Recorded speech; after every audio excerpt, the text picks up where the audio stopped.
standing over on the back left-hand side of the pool.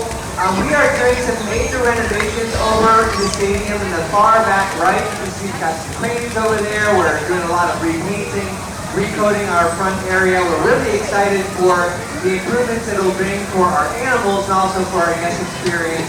In the meantime, our whales are living safely away from the construction in our back pools for the next couple months. We hope to be back doing our typical shows in the spring, but in the meantime, we're happy to invite you back here and also underwater viewing for a different perspective of our whales. I'm going to start off this session by giving y'all a splash warning, especially you folks down below in underwater viewing. This session we are focusing on splashing behavior. So a whole bunch of very cold salt water is coming over where I'm standing and it's going to land on where y'all are sitting. So if you're okay getting wet by cold water, then by all means stay there, but that's your splash warning. 52 degrees salt water, you guys got like a little bit too, okay? You guys over here on top should be okay, stay nice and dry, but we'll all cross our fingers. Okay. So what we are so happy about you guys being here is that you're going to get to see things that you don't normally see at a typical SeaWorld visit. So our days are filled with lots of different types of interactions like these. New learning and exercise and play. And it's something that we do to make sure that our whales have a nice balance and a nice variety of things to do throughout the day. Our shows are typically just a very small part of the whale's day here. We have a lot of different types of things. From daily checkups, we call it husbandry, we have exercise time, which is like killer whale gym class, we have time for new learning, we have time for play, we have time for building relationships as well. So holistically, our whales are never doing the same thing every day. Every day is a little bit different. Let me start off with some introductions here with our whales. We have 5 whales that live with us at SeaWorld Orlando, and these are the 3 female killer whales. Their names are Katina, Nalani, and Malia. Katina is our oldest whale. She's on your right-hand side. She's 47 years old. Amazing, huh? She is very special to us because she gave birth to the very first baby killer whale at SeaWorld way back in 1985. The original baby she knew was Katina's. We learned so much about killer whale babies, gestation, all those huge milestones, starting with this whale. She's had 7 babies over the years. She's just an amazing, amazing killer whale. She's also our matriarch, so she is our dominant whale. In the killer whale world, the girls are in charge. Katina is our top dog. Alright, we're also joined by Malia and Nalani. We're going to see Malia doing a splash on the right-hand side. She's 16 years old. She'll be turning 17 next month. She was born here. We're going to see a fling over there on the right. Where'd she go? Oh, she's coming back, okay? Alright, let's see Nalani. Nalani's going to do this splash over on your left now. Nalani's 17. She's one of Katina's youngsters, but she's a teenager right now. We're going to see a fling over here.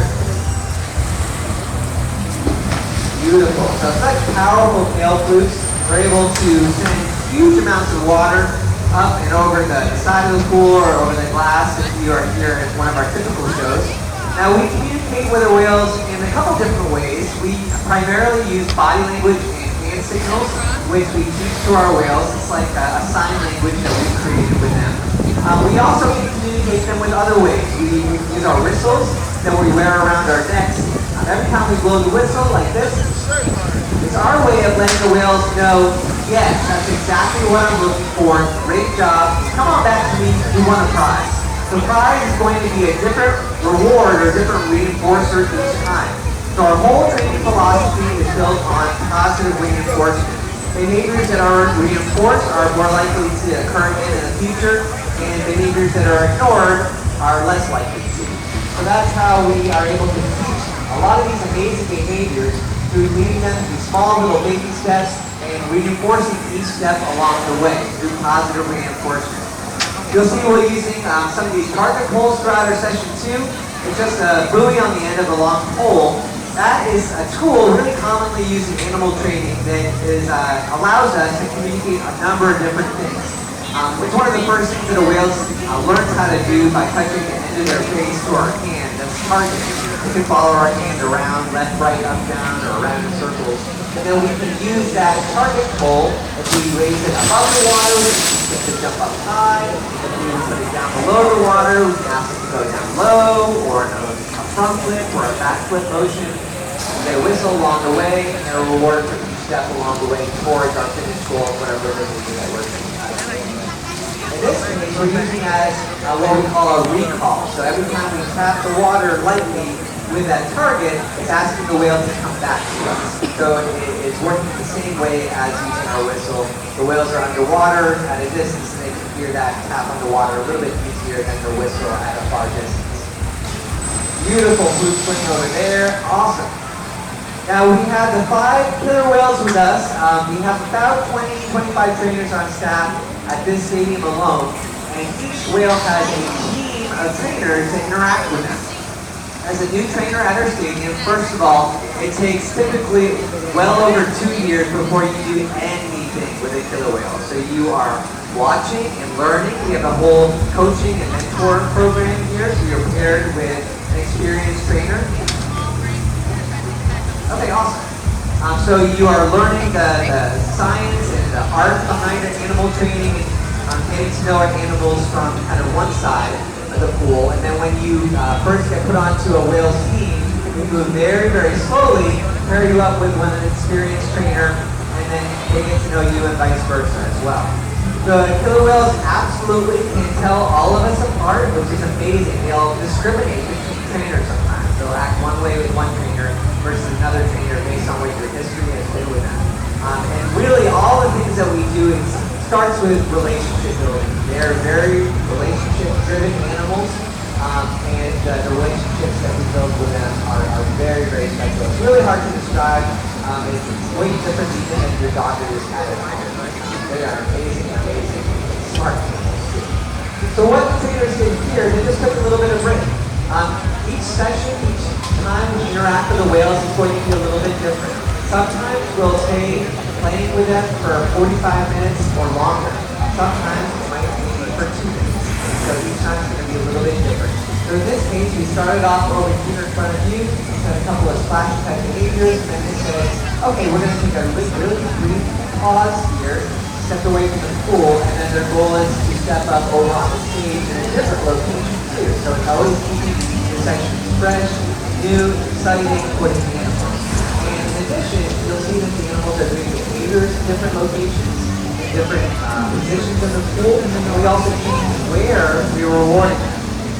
Behavior is going to gravitate towards where that reward is. So we frequently will place it the places where they're fed, whether they're fish or get back rubs or belly rubs, all those different rewards in different very strategic locations around the pool depending on what we're trying to shape for their behavior. So there's a lot of pre-planning in terms of animal training. We go into it, we have a whole plan, and frequently we step up to the side of the pool and it is very clear that the whales didn't know the plan, right?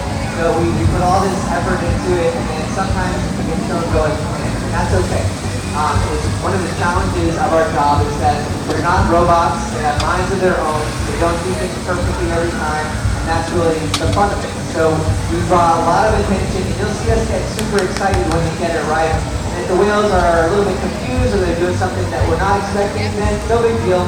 We'll pause for 3 seconds, and then we have the option of either trying it again and giving them a little bit more assistance, or frequently we'll just say, okay, we'll scrap it for this and try it again tomorrow.